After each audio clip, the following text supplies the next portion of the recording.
everyone, I am Dr. Rupali Mishra. Today I am going to discuss about suction procedure in India for abortion. It's the safest procedure for termination of pregnancy up to 12 weeks.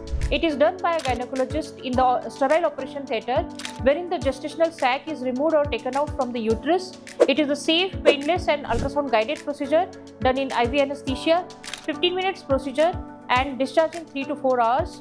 No side effects, no cuts, no stitches and no future infertility. Follow-up ultrasound scan after the procedure to assure the uterus is clear. Preparation: 6 hours fasting required, only patient consent and ID proof, Aadhaar card required. Post-procedure care: same day rest needed, 5 days medicines will be given at the time of discharge. Control bleeding for 1 to 2 weeks. Normal menstrual cycle resumes after 6 to 8 weeks. Next pregnancy can plan after 4 months. So if anybody is looking for safe abortion procedure, then contact at Dr. Rupali's Abortion Hospital.